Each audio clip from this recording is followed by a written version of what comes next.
Hey guys, we are here with our producers for the lovely Dragon's Prophet live at E3 at the SOE booth. I have with me Todd Carson, senior producer for Dragon's Prophet. Rod Haza, associate producer for Dragon's Prophet. and I'm Taina Rodriguez, global brand manager for Dragon's Prophet. So we've been at E3 for one day. Yeah. How are you doing? Oh, holding up? Surviving. My Surviving? voice, I still have my voice, which is I'm very happy for that. Right. We have a prime location on the show floor, 6 demo stations, but the challenge for that is that these guys have to talk really, really, really, really loud. Yeah, it was really amazing. Every year when you see the crowd just lining up outside right before they open the gates, it's like Pamplona and running of the bulls because everyone just floods in and runs right past. But a lot of people have stopped right here because we are right as you walk in the door. Our Dragon's Prophet computers are set up right there showing off the game. Yeah, it's really awesome. SOE has a prime location at E3. So. Yep. But enough of that. Okay. We're here to talk about Dragon's Prophet. Sounds Dragon's good. Prophet is in open beta, dragonprophetthegame.com. You can go and play for free now. We're showing off a bunch of cool stuff. But recently, we just revealed a really cool trailer. Yes, we did. It's Let's take a look at that. super metal. So I think we're going to play Super that for you metal. guys right now. That's right. Just so you can vibe with us.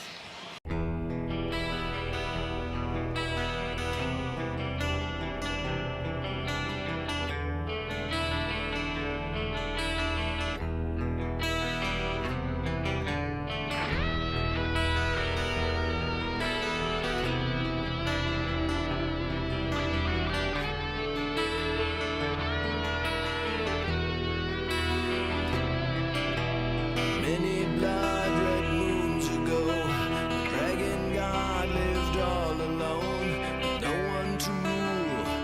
Epic sadness set in. Drag god made more dragons from the scale of his skin. The most metal of beings, they're too brutal for feelings. They needed great heart to guide them along.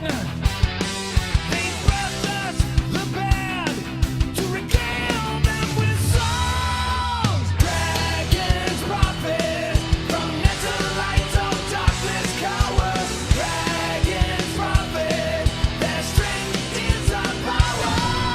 Flamingos, not metal. Cacti, not metal. Chickens, not metal. Dragons and leather, super metal. Together we ride with Dragumens pride over mountains and magma, on the land or the sky. We'll fight for goodness and metal till the day that we die. Dragon's Prophet, from nether light of darkness cowers. Dragon's Prophet, their strength is super metal.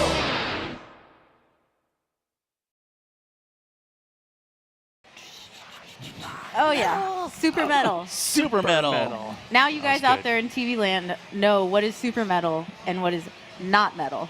Chickens, not metal. Chickens, not dragons. Super metal. Yeah, That's right. Big we dragons. if you can't tell, we love that trailer. So, It's crazy, but it's good. yeah. So, now that you guys kind of know what super metal is and what dragons. Oh, wait. What the? Who is? Oh my Get him. goodness! Whoa. Oh, he just got tackled. The guy. Who is that? Oh. Oh no. Well, he's super metal. He loves dragons, I'm sure. That was awesome. That That was super metal. I feel that like was- we're. I think that fan is super metal. Yeah, that's a super metal fan. He That was awesome. where'd he get that shirt? Wow. I want a shirt like that. I'm just glad he had the shirt on. Yeah. You know, that I is feel pretty like we cool. were in the Super Bowl or something.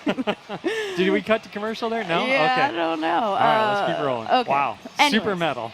So now that you've seen the trailer, Dragon's Prophet is an online massive game based in a beautiful fantasy world. That's what, right. What else are we showing today? What's going Well, on? we're going to go back and show some of the basics of the game today. We're going to talk about the different classes. We're going to talk about dragons, capturing dragons, training dragons, riding dragons, what you can do with your dragons when you're offline. We're also going to actually give everyone out there a little preview for what's coming up in the future for Dragon's Prophet. Right now we're in open beta, like Ty said, and we're going to go and talk about what's coming out this summer, when we think we're going to be hitting launch, what features we're looking to hit at launch, and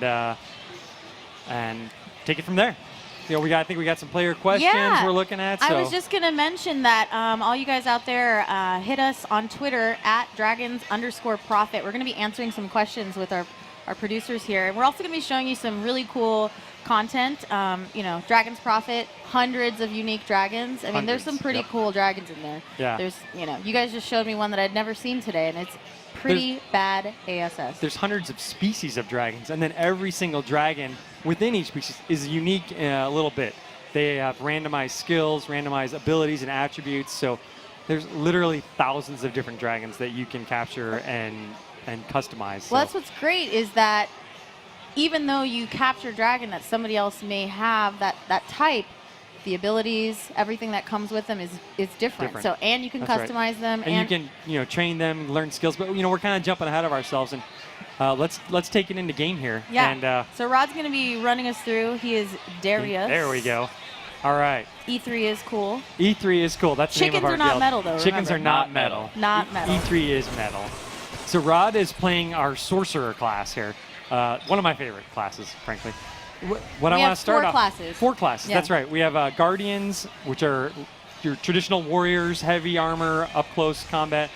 Sorcerer here, which is ranged, distance combat, a lot of AOE spells, area of effect spells, take on multiple creatures at once. We have a ranger, which is a distance light armor melee class from a distance and up close. And then the really unique class to the game is the Oracle. It's a cloth armor, a lot of damage. You might think of an Oracle similar to a monk or a ninja in other games. But really the thing I want to start talking about is the action-oriented combat. There's no auto attack in Dragon's Prophet. What there is are a lot of combos. So as Rod is playing here, and everyone who's watching, take a look at the bottom of the screen. You can see part of the UI there on the bottom. We've got a little bit of a text going across the bottom, but that's also where the icons are for your abilities. And as Rod's using his mouse, you'll see the ability icons change, and that's because every skill has a combo possibility. So you're going to want to use those combos for different situations. If you're fighting one creature versus fighting multiple creatures, you're going to want to use different skills because they take longer to combo up and stuff. But it keeps the player highly engaged in the game. Right. So everything we're doing, Rod's using his mouse and camera to focus on which creatures are being targeted. This one's actually a dragon. That's a pretty interesting looking dragon. Very interesting. But when you're coming up with hundreds of different species of dragons, you have to get creative, right? You have to stretch the bounds of what a traditional dragon is. Well, and there's some pretty deep lore for this title. By the way, created by Runewaker out of Taiwan. Yes.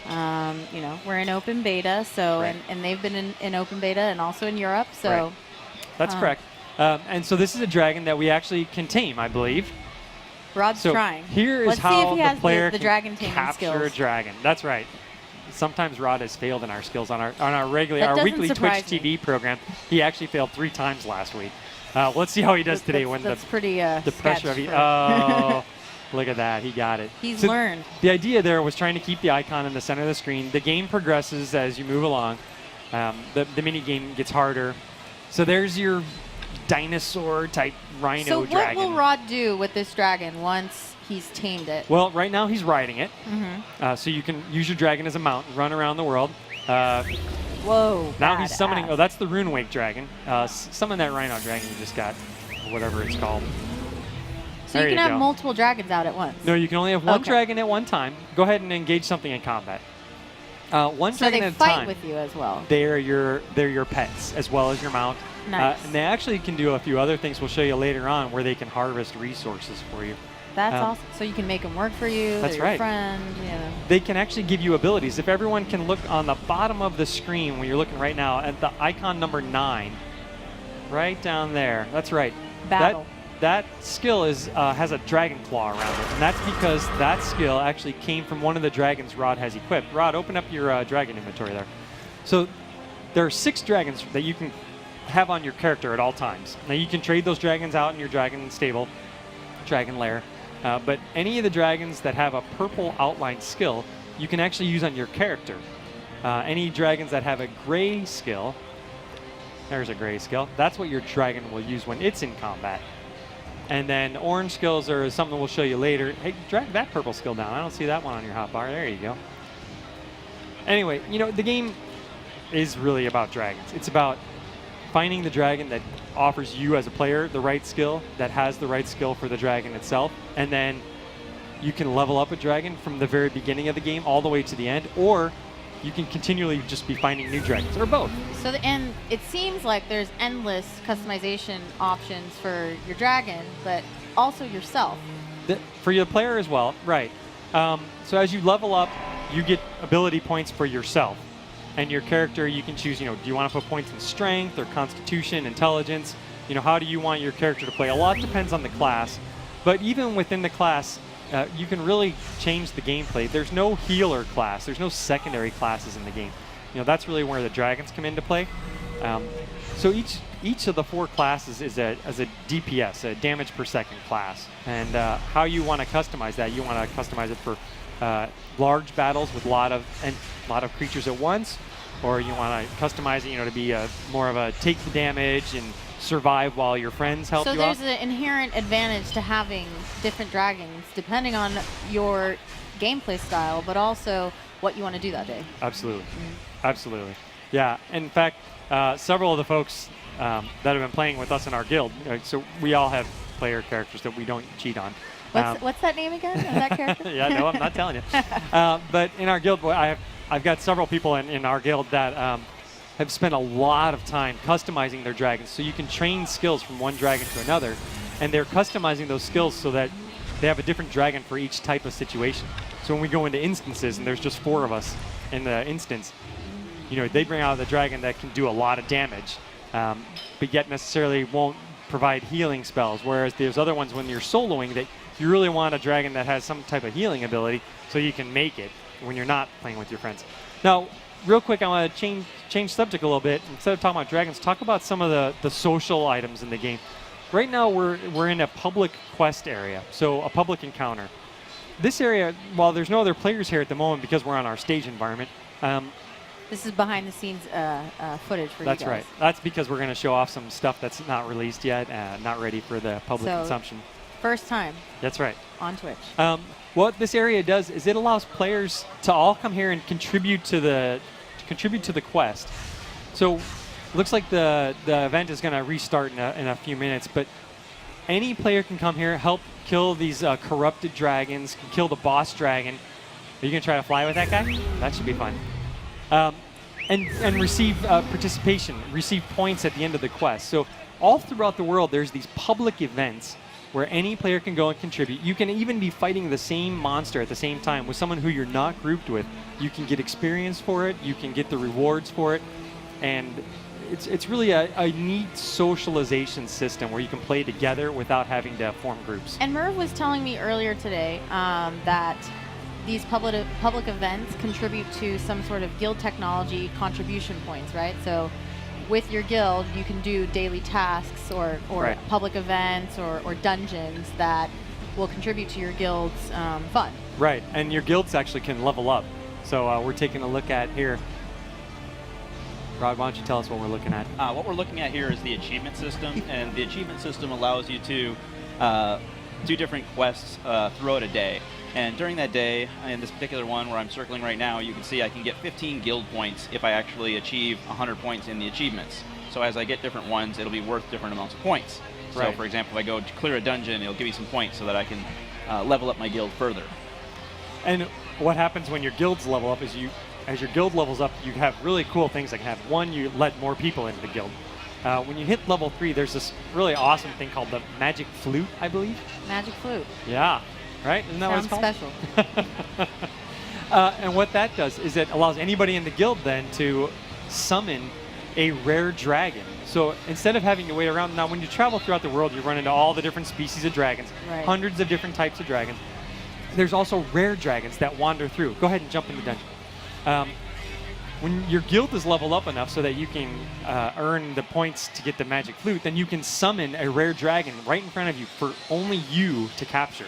Wow. So it's a really cool But thing. you have to be able to capture it, though. You do have right? to be able Yeah. to capture it. That's Okay. right. But if you run around in our open beta right now, you'll see players asking like, "Hey, I'm looking to join a guild that has access to this or access to that." Oh, So it's very a strategic. prestige thing, yeah. Oh, okay. So you start off your guild and you've got however many people. You try to level up because that's a recruiting tool as well. You like how fast Rod's running there? Right. This yeah. is a GM account. He's got special skills. Now we're in an instance here, and some of the instances are really long. It's actually not all dungeon crawling. As you can see, we're out in the open world, but it is instance. It allows only 4 people in it at one time into this version of the game. So right now we kind of ran ahead because the instance is very long, and that's intentional. We want the instance to really feel like a compelling part of the game, not just something you can breeze through in 5 or 10 minutes. It's a long part of the game, but we're running to the end because we have a limited time today, and we want to show everybody how epic this dragon is. Now, Oh. Rod can actually summon his dragon to fight along with him here. He and then- better. He needs some help. He will. And especially since we don't have anybody else in our group right now fighting. They're off on the other part of the floor We're actually showing the working game. and doing demos. They are doing demos. I see They're a doing a camera great over job. there. Yeah. So this is the offspring of one of the elder dragons. So it's Wow. a very big dragon. I mean, look how small. His dragon is pretty brave. Yeah. Oh, now we don't have any reaction from this dragon. I'm not sure why. Well, we are still in beta. We are in beta. This way Yes. it was actually working earlier, so I'm not sure what's going on. There Oh, we go. There we go. Yeah. Oh, I Just had to He fix is- something. Rod had some of his GM commands. Oh, Still. he was. He got caught, busted. Ooh. So That- check out this That dragon. is an awesome looking dragon. And some of the effects that he does are amazing as well. This game is gorgeous. This game is beautiful. Again, being developed out of Taiwan by Runewaker. They also did Runes of Magic. Fantastic looking game. Some of the effects that these dragons have. I mean, check it out. He flies up, spins around, shoots lightning down. Just amazing stuff. Nice grass effect there too. Thank you, Rod, for So that. this is a dungeon for 4 people. This is a dungeon for 4 people, and there's multiple difficulty levels, so you can solo it at the right level. We're a little bit higher level. Our Right. character's a little bit We're buffed just up. showing it off Yeah. so that everybody can get a At the a appropriate taste. level, you'd have a tough time beating this guy by yourself.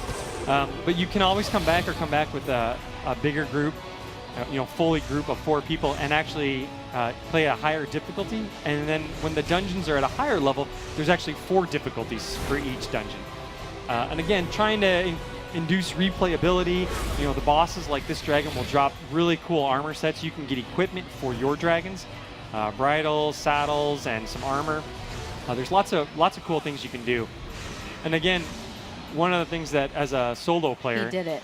Rod can switch between his dragons. So there's a time limit of how long each dragon's out. But once that dragon runs out of time, it has to kind of recover. But he has 5 other dragons that he can summon. Another reason to have multiple dragons. Lots of dragons, yeah. So you were talking about the loot that you might obtain from beating these guys. So Mhm. Murph was also talking about gear enhancements, which I thought was a really awesome feature. Oh, yeah. Yeah. Yeah, so you can enhance your own gear. And we'll take a look at a few of them here. You can enhance your own gear. You can enhance your dragon gear. There's a lot of crafting in the game. Everything's optional, of course, but a lot of the crafting. And Rod, what he's doing here is he's got one of his, is that his weapon? That's a helmet. That's your helmet.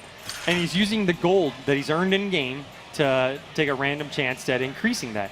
So there's 3 different currencies you can use. You can use the gold, which you earn from selling things back to vendors. You can use station cash, which is the real world currency that we sell, or you can use some of the reward currency that you get for doing quests and things like that. There's all different kinds of ways to enhance your items. You can just straight up try to enhance them, enhance their stats. You can add gems to them and try to increase And you them through can gems. transfer old gear stats to new items. That's right. That's pretty cool. A lot of cool things you can do to customize your character. So let's start talking about some of the things that we've talked about the basics, right? How do you capture a dragon? How you ride it? Fight alongside it? Go ahead, Rod. Let's head to the housing area. The basic gameplay, how you customize your character and your dragons, and the basic gameplay, fighting through dungeons. But one of the things, the reason that we're still in open beta and that we're going to be for a little while is we were trying to wrap our heads around the end game content and what to do when the players reach the maximum level. And in open beta, maximum level is 60.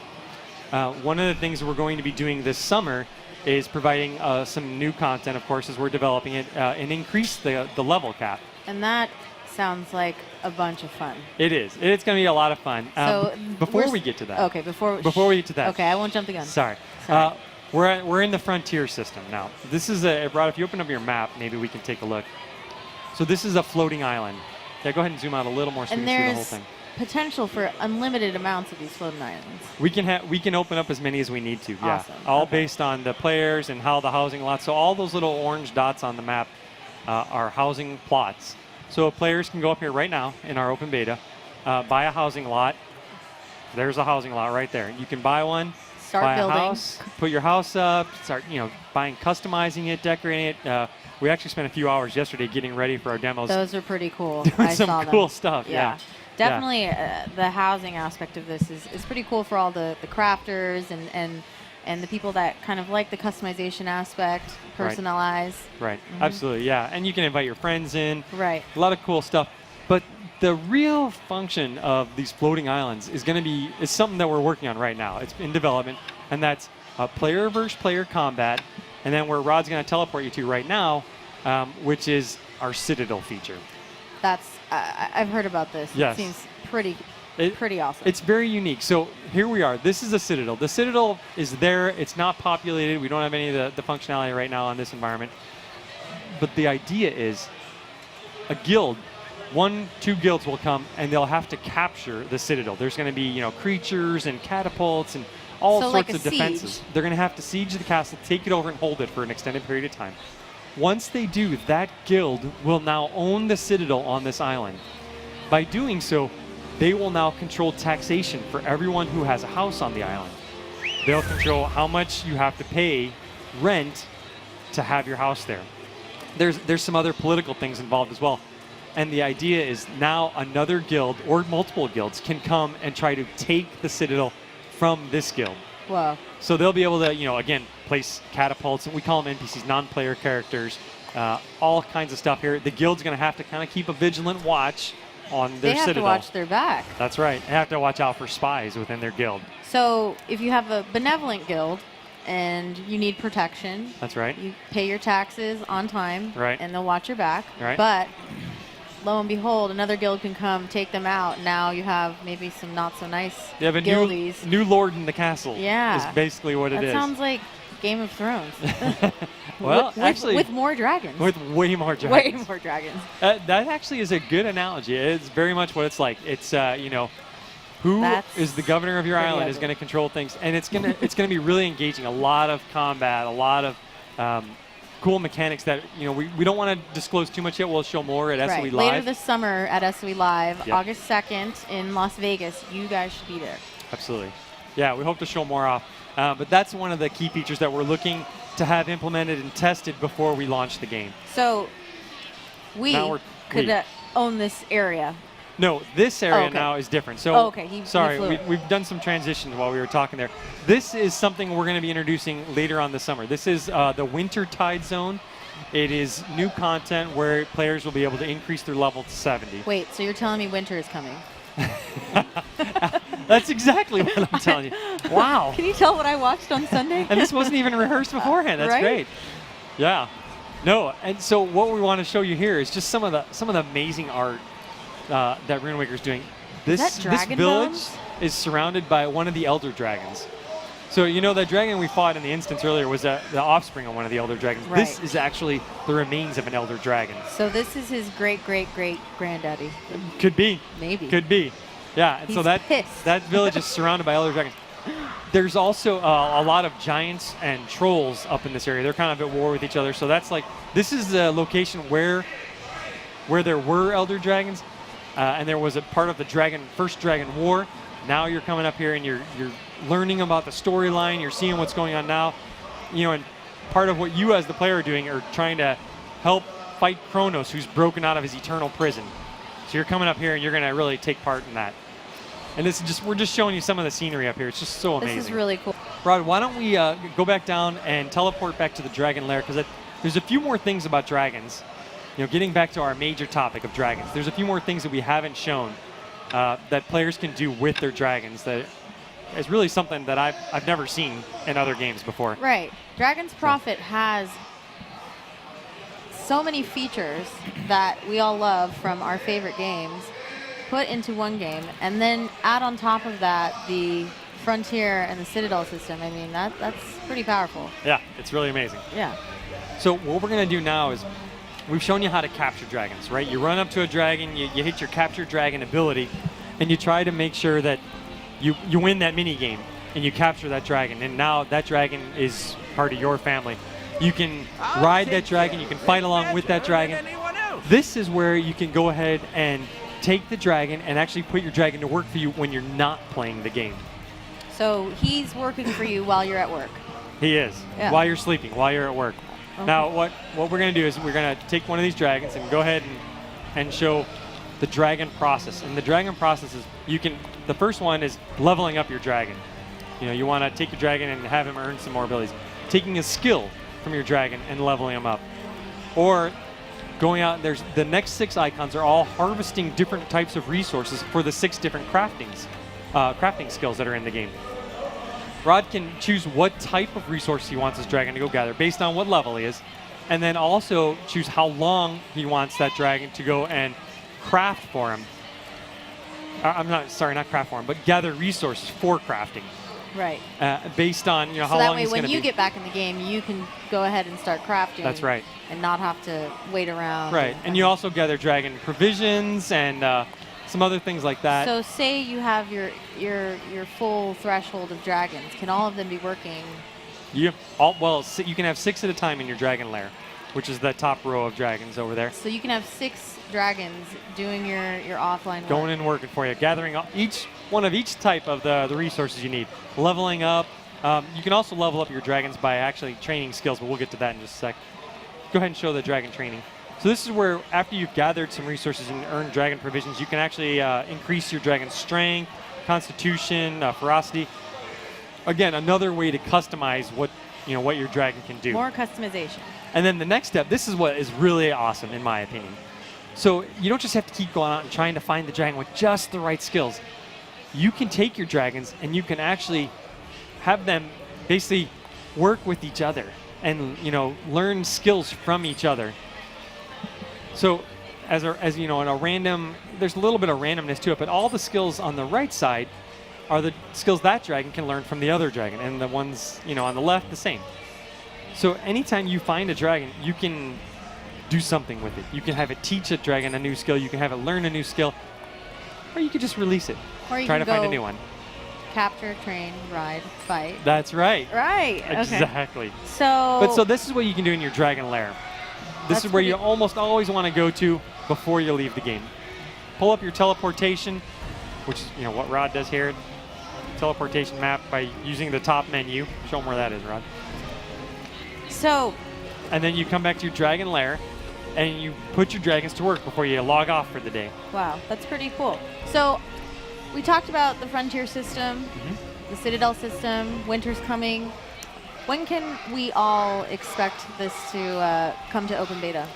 Well, it's in open beta right now. The Frontier Oh, and the the Citadel. Frontier. Well, we're looking to have the next zone, Wintertide, probably. I don't want to say for sure, but probably sometime in July is when Okay. we're hoping to have that out and increase the level cap. And then we're going to continue working on the features through the rest of the summer, and definitely sometime this year, likely before the holiday season, we're looking to bring the rest of the features to the game. And once we feel that it's ready, we'll actually launch the game.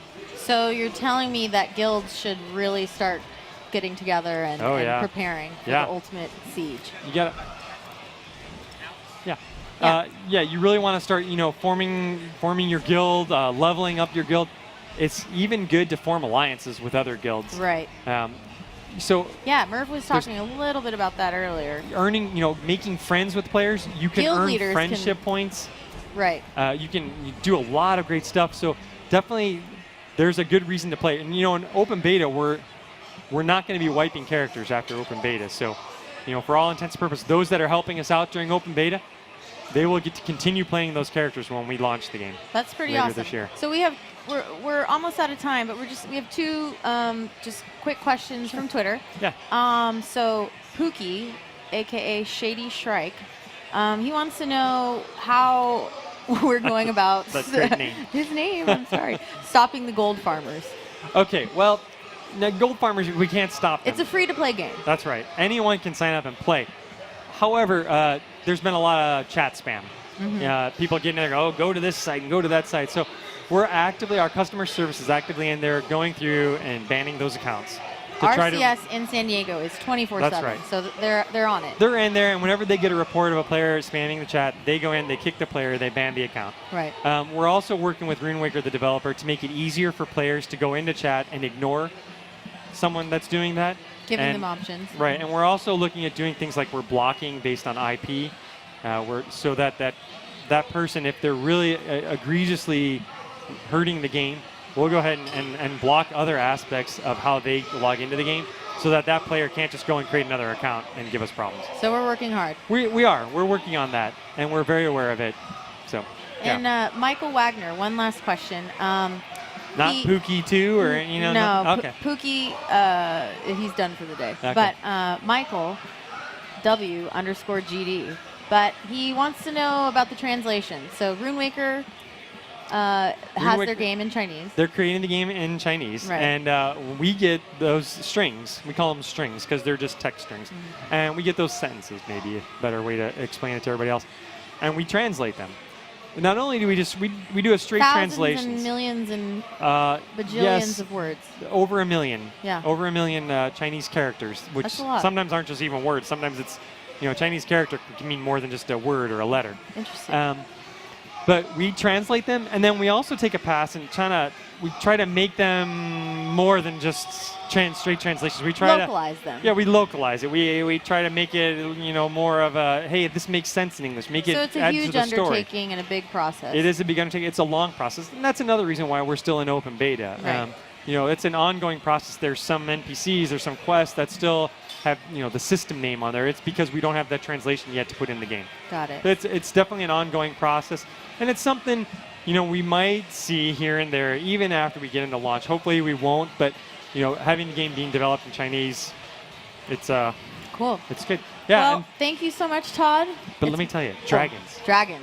We got dragons. They're Super super metal. Super metal. Whoever that guy was, let's have a drink afterwards. 'Cause Yes, not on stage again. But thank you guys for watching us on Twitch today, live from E3 from the Sony Online Entertainment booth. I'm here with Todd, Rod, Ty, Dragon's Prophet. You go play open beta for free. We'll be back in about 5 minutes with Jace Hall and Adrian Curry. Super hot.